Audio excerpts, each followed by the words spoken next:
Hey everyone, it's Kai from Cool Collectibles, back again for another review. This time it's the 1/6 scale Jango Fett by Sideshow Collectibles. For all your 1/6 scale figures and more, click the link in the description below to head on over to Sideshow Collectibles. They ship worldwide, so definitely check them out. Alright, so I actually received this a couple of weeks ago, but I was away in Japan, as you know by some of the previous videos that I've posted over the last few days. So this was waiting for me when I got home, and I was pretty excited to get this. It was probably on pre-order for probably more than 12 months, I think. So it's been a long wait for this, for me to complete my set of 10 clones. I've got the other clone commanders, and I guess I just wanted to get Jango Fett to finish them off. 10 is more than enough for me, since I'm not even really that big a prequel fan, to be honest. And I was pretty excited to get it. Sideshow did go back to their single sort of mold for the head sculpt, which is the exclusive piece, whereas over the last few figures I think they went with a separate eye system, which most people didn't really like. So we'll get a closer look at this head sculpt in a second. So you get a view of all the accessories there. The box is pretty much the same stock standard Star Wars style box that Lucasfilm mandate these days, so nothing too spectacular. But one thing I did note was when I first got it, I actually thought there was something wrong with the box, in that it felt like it wasn't fitting properly, and when I took it apart, instead of seeing the figure in the window box here, the figure was actually installed reversed. And so all I saw was the backing of the cardboard, which scared me for a second, but luckily everything was actually there. But upon unboxing, I have to say it certainly doesn't have the wow factor that I was expecting, and I was a bit disappointed in some of the things that I did see. So I'll get to the figure shortly. I'll just get Jango out the way and get on to the accessories. So first up is the exclusive head sculpt. So if you just got the regular version, you won't get this particular piece. I don't think it's that big a loss, to be honest, but it's always nice to have these exclusive extra accessories for pretty much no cost. The sculpt is pretty good. I think his name was Temuera Morrison.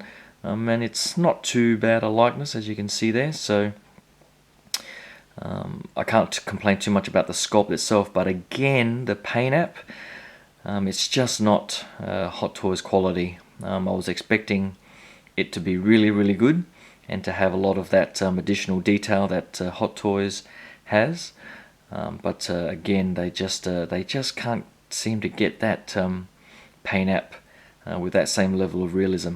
I think overall the paint application is a bit too dark in the skin tone as well. It's probably not coming up on here, but it just looks way too dark. I can't remember him being this dark skinned in the movie, and it just sort of, with the sort of level of flatness, it just doesn't look very realistic at all. The scarring isn't done too badly. I was hoping for a bit more sort of the blood coming through and a bit of that additional detail. The eyes aren't too bad either, but don't have that same sort of Hot Toys glassiness that add to that realism. And as you can see, the skin tone, they've sort of added a bit of that freckling effect to add that sort of extra skin detail. But with the lips and the skin all looking very sort of brownish and various shades of darker brown around the eyes and so on, it just I don't know, it just looks a little bit flat to me. The hair sculpt is pretty good. Lots of detail in there. A bit of shading or difference in shading maybe would have added a bit to it, but overall, probably one of their better sculpts, I would say. But again, the paint app is definitely letting them down. And it comes with this separate neck piece. I'm sure if you've been following some of the forums and so on, the head swap out with the black neck piece and the helmet is apparently pretty damn hard to do. So I will give it a go, because I do want to actually display it like this and him holding the helmet at least make use of this exclusive head sculpt in some way. But I'll have to see if I can actually get those joints off, because they are pretty damn difficult apparently. So I don't want to break anything trying to do it, but I'll try and do it as part of this review anyway. But that's the head sculpt. It comes with his poncho, and to be honest, I can't actually remember him wearing this in the movie, unless it was on the in the arena fight or something like that. But I don't think I'll be using it at all. It does. The material feels like a almost khaki material, so it's not too bad. It comes with a couple of button snaps to sort of fit it better around the body, but I won't bother using it. The stand comes with the usual sort of post, but has the extension here if you want to pose him in the flight pose. So you just take that off and put the extension on around it like so, like that. And then you get the extension at the top there, and then you can put this bit in at the front to give him a bit of crotch support when he's up in the air as well. So it's nice that they give you those options, but I'll probably be displaying him standing up along with his other clone brethren. The base, I can't remember what that design is from, if it's from the planet or I don't know, Camino I think it was called, but it doesn't really speak too much Star Wars to me, but a little bit bland, but it'll do the job. Comes with 2 backpacks, and to be honest, I had no idea that he had 2 different designs to his backpack in the movie. So this one is a stock standard one, and I just noticed, I don't know if these are movable, but mine on the left here seems a little a little wonky, pushed out to the left a little bit more, so I'm not sure if that's just bent out of place, but I guess that's just another one of the QC issues that I'll talk about in a second. So I'll probably have to ask Sideshow or some of the other collectors about that one, because that does look a bit wonky.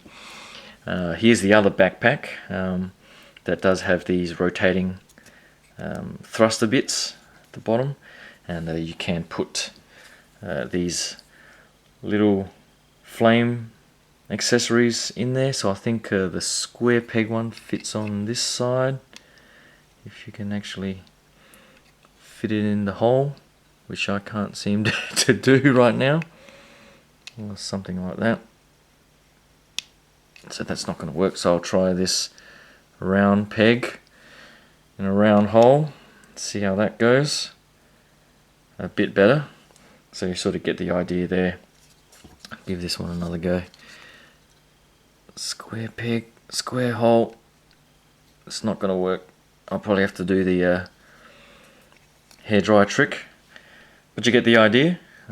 So it's a nice effect. It's more along the lines of what are those Tamashii Nations figures and Bandai figures and so on that have these plastic effects. I guess it's a nice accessory to have, but it doesn't really seem or scream high-end to me, to be honest. And I probably won't be using it. He comes with the missile, I guess, that comes out of his launcher here, so you just slot that in over the top, and again that is very tight, and I'm not going to try and force it. So I'm going to, is that keyed in any way? It doesn't look like it's keyed. So I'll have to try and do that. Oh no, there we go, it is keyed. I just found a bit of a flat edge there. So I guess you just push it in like so. I'm not sure if it's supposed to be flush against there, but that's pretty much the rocket there. And that's probably how I'll have him. And he does come with these 2 little hooks that hook into the little tabs on the back of him that I'll show you guys in a second. Comes with 2 fists on the figure, and then an assortment of hands. And again, I guess what Sideshow does do well is that they include the pegs with them all the time. The hands, probably not the best and most detailed hand, but they'll have to do. Just black gloves, I guess he wore. So not too bad. Comes with the mouthpiece for the headset, so that is keyed like so. I have to see how I can put that in. I'm assuming it doesn't go down that far, so I'll have to do that in a second and give you guys a look at that. It comes with his 2 pistols, which are pretty much identical. Fairly nicely painted, with that sort of silver look, bit of weathering, so not too bad there. And then you can get these little firing effect things, and just gently, again, God, I've seen people snap these off already, so you just got to be very careful. Is that keyed? It sort of looks a bit keyed. No, I'm not going to jam that in there, so I don't want to snap that thing off. Comes with a couple of other ones as well, these little smoky effects. So I'll try and see if I can get that one in there. So this one fits a little bit better. So you get that sort of smoking effect. I'm not sure how well that really works, to be honest. I won't be displaying it with these effects, because I think they sort of cheapen the look, to be honest. But I guess for those that like that sort of effect, it's a decent option, I guess. But that's pretty much it for the accessories, so I'll grab the figure and give you a rundown of the pros and cons. Alright, so here's the figure up close, and on the face of it, just sort of standing there, if you don't sort of pay too much attention, it doesn't look too bad. It's actually a pretty decent looking figure from top to bottom. I'll just turn him around and give you a look at the back. It's only when you start looking at some of the detail that things start to change and get a little bit worrying. So I haven't actually articulated this guy too much, mainly because I'm so damn scared of breaking something. But we'll get to that as well. So on the helmet, I haven't actually got my Boba Fett out to have a closer look or a comparison, but I will get him out in a sec to finish off the review. But apparently the head sculpt is an identical mold, apart from maybe a dent or something for the battle damage on the Boba sculpt. But the helmet apparently is the same. I'm not sure about the viewfinder. The viewfinder doesn't look too bad, and it does articulate. So from the side there, you can just gently bend that down, sort of, and you can have it in front of his eye. But I don't think most people would be displaying it in that sort of way. My problem with the helmet here, this side here just looks like it's coming apart a little bit. So I'm not sure if that's just the way it's sort of been put together, or how I can adjust that. But it did look like it was a bit further out as I took it out of the box, and I've sort of managed to push it in a bit more. But I guess from a normal viewing distance, it's probably not too noticeable. The paint app isn't too bad. They tried to go for a bit of a metallic silver sort of battle damage look. The bits around the cheeks here, I'm not sure if that's just their way of sort of showing rust and so on, or some sort of weathering, but it's not the greatest. But the silver does look pretty good, and it does give a nice sort of metallic sheen. The worst thing for me for these metal armor plates, or there are two things. The symmetry of the armor is pretty much totally off. These are all apparently glued in place. I can't seem to pry them off or anything like that.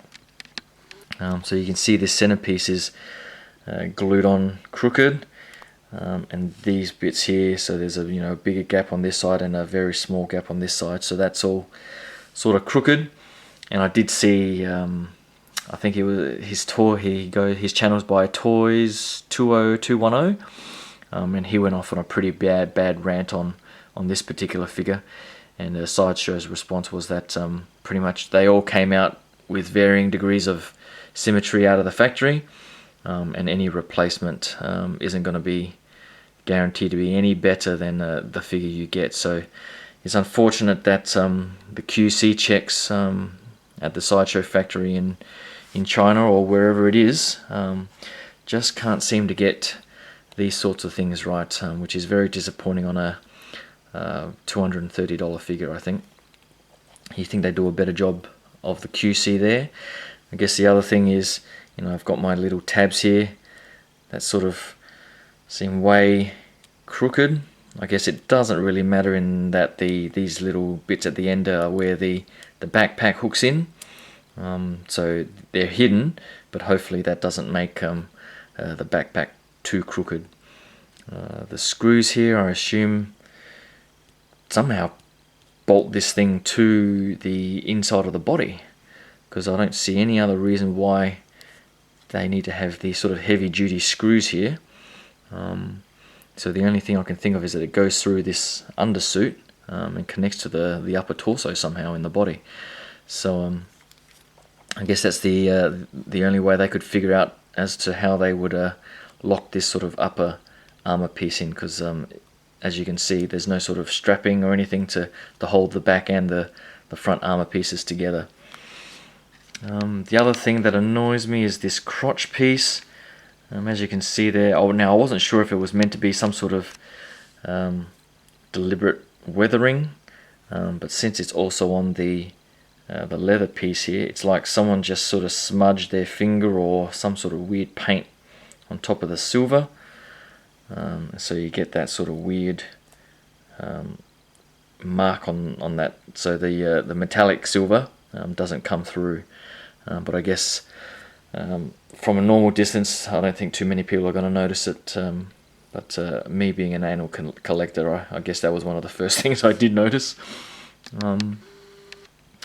The other things that annoy me, now I haven't had my knee pads or shin guards fall off or break off. Now the Sideshow's video does show that these are removable and they do peg in. I'm not sure why they went with that, because these thigh pieces, I did try and have a look underneath, and you can sort of see that there's some sort of Velcro material.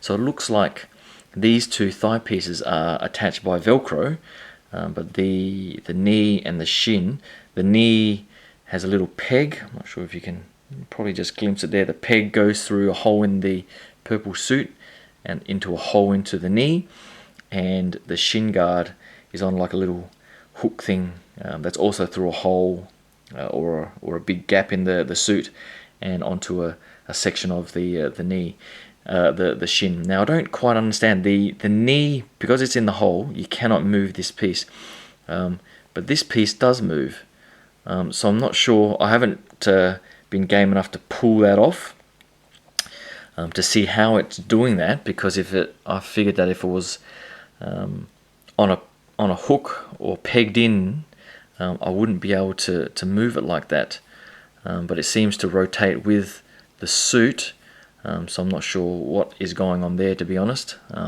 So if you can explain that without me having to take it off, it'd be a big help for me.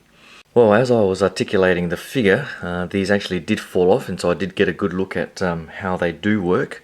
So with the knee here, I can just pull that off, and you can see there's a little peg there and a hole in the suit, and if you just line it up you'll see the hole in the kneecap.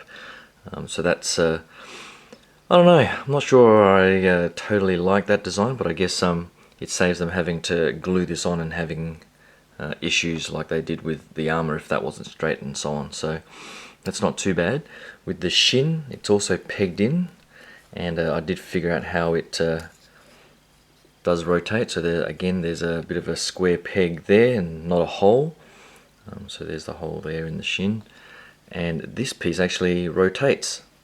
So it's like a separate piece to the lower leg, like a ring around the shin, and it just rotates. So that's how it rotates with the suit and so on. So I don't mind that design actually. I think that's probably a good touch and a good compromise to I guess account for some articulation and the way you want to pose it. So I do like that, and I guess the knee there isn't too bad either. So hopefully you guys get a feel for how to do that.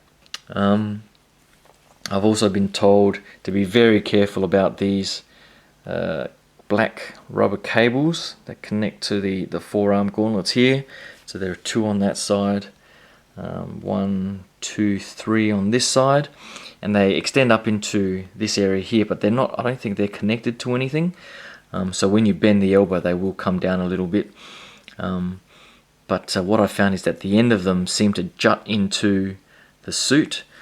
So just be careful that it doesn't start tearing the suit or trying to create a hole in there. So just be careful there. I haven't actually articulated the forearm rotation. My figure came on both sides. You can see that the elbows bend inwards, and I haven't been game enough to try and rotate the arms out just yet, but I will try to do that in a second. So just be careful there. The legs, I did have an issue with the legs not rotating or moving out, but I seem to have been able to loosen that.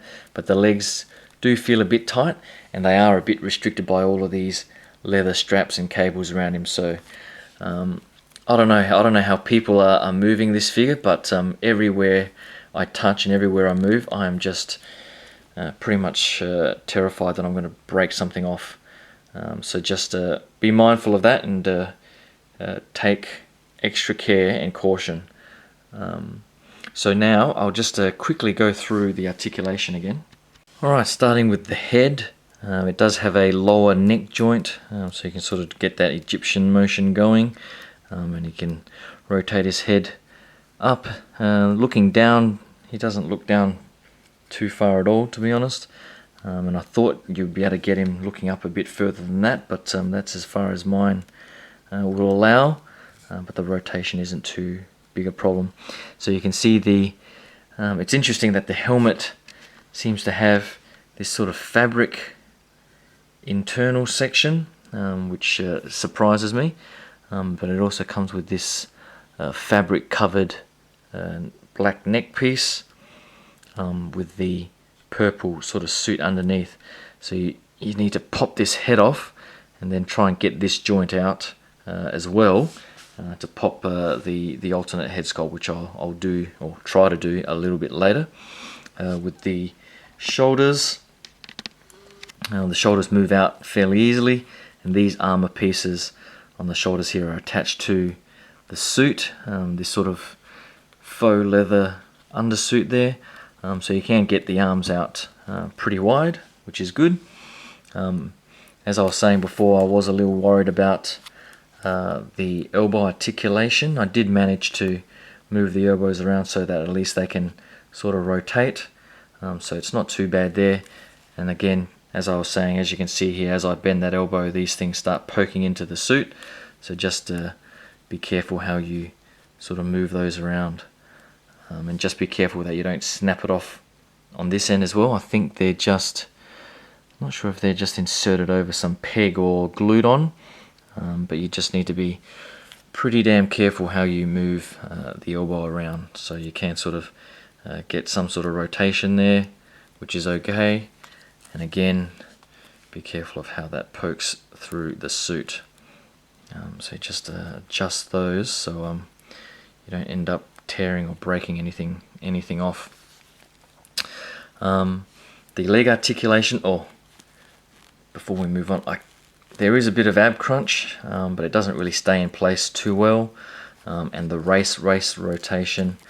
There is a bit there, but again, with all the suit and all these other pieces on, it's just hard to get the figure to move where you want it to get it.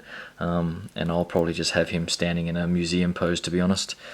The legs, you can get the legs up pretty high, but just be careful how you stretch these straps, and you can get it back as well. And he does split out fairly wide, but again, watch out for the suit and the leather straps. The knee articulation, it is on a double joint, and you can get it pretty high, and you can get it past this point, but I won't push it too far. I guess my favourite part of the articulation is probably the ankle.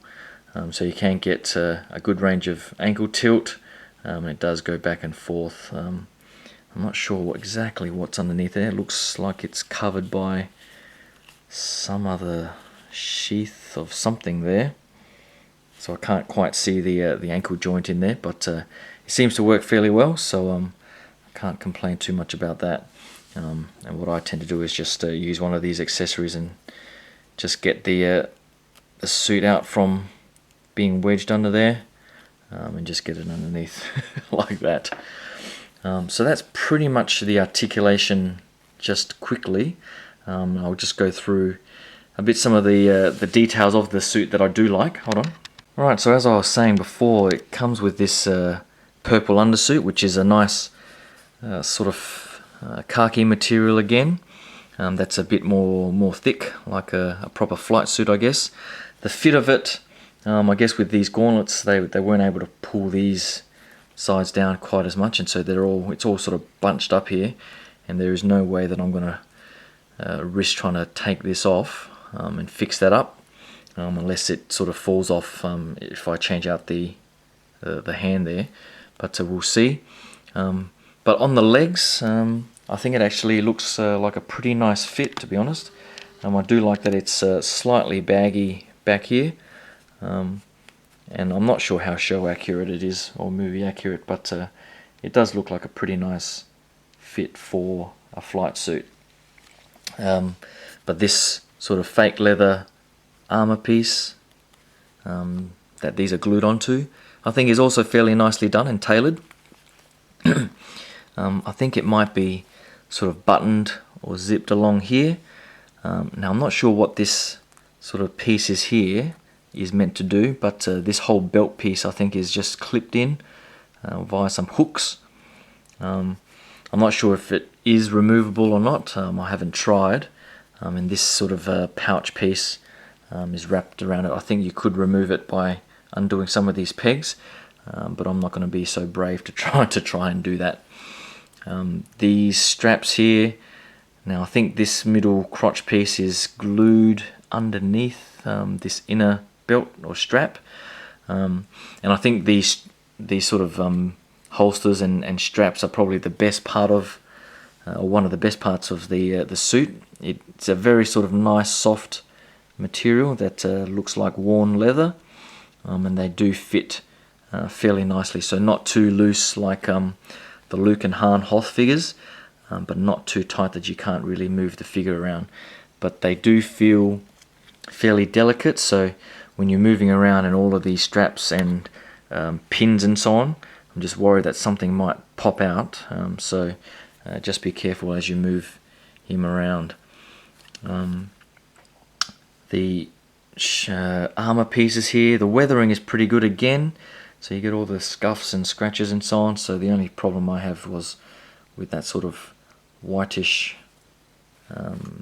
buff mark there, or whatever you want to call it, but other than that they're not too bad. The gauntlets, fairly nicely detailed. I think this little arrow piece apparently is removable, but mine already came installed, so I'm not going to try and take it out and futz around with that too much. It looks like there are what appear to be hinges here, but I don't know if they're working hinges or not, so I'm not going to try and pry anything apart. Similarly on this side, I think this is the flamethrower or something along those lines on that gauntlet there, which looks pretty good. And then the wires again. So overall the detail isn't too bad, it's just the execution, I think, in the suit. So I don't know, it just feels not as high quality as I was hoping for, and I almost just dropped him there. But oh, one thing I did forget to show you was these buckle things at the back here. So you pretty much hook, if I just lift them up slightly, you just sort of get these hooks in there. If I can get the other one in as well. So I'll just hook that one on first, and then try and... No, I'm going to have to do this off camera. Hold on a second. Alright, so I managed to hook it on. For me, it probably would have been preferable if it was just via magnets or something along those lines instead of those hooks. And because they were a little bit crooked, the backpack doesn't sit perfectly straight, but I guess you can't notice it too much with a bit of that tolerance. So I won't complain too much about that. And he does look pretty good with his backpack on, getting ready to fly off there. But I'll get on to trying to get this helmet off and show you what he looks like with the exclusive head sculpt. Hold on. Alright, so here he is with the helmet off, which was a little bit harder than I thought it was going to be. But I'll give you a quick look at the inside of the helmet here. So I'm not sure why they went with this fabric insert here, if that was just for some additional detail of some sort, or to sort of blend in with this sort of fabric neck piece here. So I'm not sure why they did that. All the other helmets that I've seen, from the clones to I think even the Stormtroopers from Hot Toys and so on, have all just been plastic there. But there you have it. Alright, so just reading the instructions, it says to pull this neck sleeve off, and then pull the black neck joint from underneath at a bit of an angle to remove it from the body. All the time being careful of not pressing or doing anything with the armor in case you damage the armor. So they've obviously experienced that the armor is very delicate.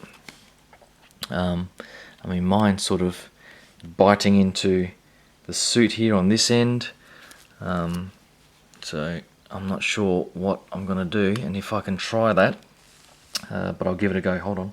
Oh god, I have never sworn so much to a figure in my life.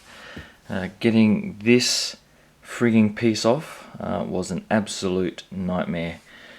God knows why they've made it so tight, but getting it off was, I don't know, I was starting to question whether or not it was even worth doing.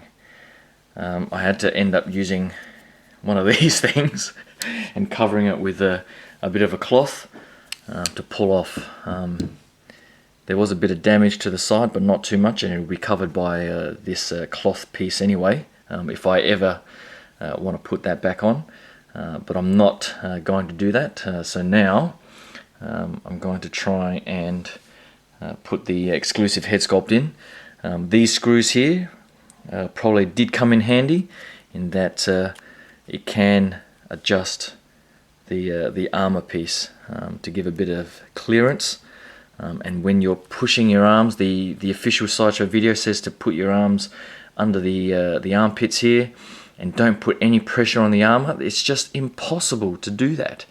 You have to squeeze something and somewhere, and you know, this whole sort of tunic piece has sort of come up a little bit. It was all tucked in there nicely, and some of my straps did eventually come off as I was trying to do it. So I'll have to, as you can see here, one of the little buttons there has come off, where it's pegged in here but not here, so I'm going to have to try and figure out how to put that back in. I had to put this one back in, but luckily it's all sort of fits back in place. But yeah, pulling that out was definitely not worth the effort, in my opinion. They could have designed that a little bit better, but hopefully it's not as hard to put this damn thing in. So I'll try and do that off camera and get back to you guys in a second. Hold on. Oh my god, even getting this neck piece in was a pain in the ass. I had to resort to the old boiling water trick to soften it up, and eventually it went in. And so there is his look with the exclusive head sculpt. It does have that same sort of neck motion, and the rotation is not too bad as well. So I'll try and futz around with that and post up some pictures with him surrounded by his clone commanders. I'll just put on this radio piece, hold on. Alright, so I've keyed in the radio piece correctly, I think, but it does seem to sit a bit too low on his mouth there. I was expecting it to sit a bit further up to actually where his mouth is and not where his chin is. So I might just double check that against some reference photos to see if I've got that right or not. But that's pretty much it. I will have it displayed like that, with him pretty much clutching his helmet under his arm there. I'll have to figure out how I can get this viewfinder thing out of the way while he clutches that, or it could be on this arm or something along those lines. I won't have the helmet back on, I don't think, and I'm definitely not going to be swapping out those bloody neck pieces anytime soon again, because that was an absolute pain in the ass.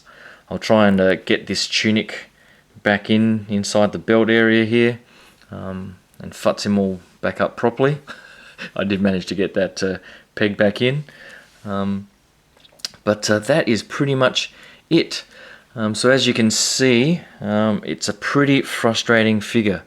On display, once you set him up, I think he'll look pretty damn good, particularly in amongst all the other Sideshow clones and so on. But everything else, it's just not up to Hot Toys quality, I don't think. And the frustration level really takes the fun out of it. For mine, I'm going to have to try and figure out how I can get these knees looking a little bit better as well. I can't seem to rotate this. The thigh swivel is very tight, and the knee doesn't seem to swivel too much, and so you can see that, you know, I've got some sort of girly bending knee action there. So I'll have to see how I can futz that around. But yeah, the little details are there. It's just in the execution of this figure again, it's just a little bit lacking. Sideshow really does need to look into their QC out of their factories. You know, the symmetry of the armor. I don't know. It's just these little things that really detract from the overall enjoyment of the figure, if you want to call it that. So hopefully you like that bit of a rambling look of mine at this new Sideshow Jango Fett. If you're a fan of the prequels, it's probably the way to go. I don't think Hot Toys is going to be doing it anytime soon. I definitely cannot wait to see Hot Toys 1/6 scale Boba Fett version from Return of the Jedi and compare it against this. The expectation from pretty much everyone is that Hot Toys will be far superior.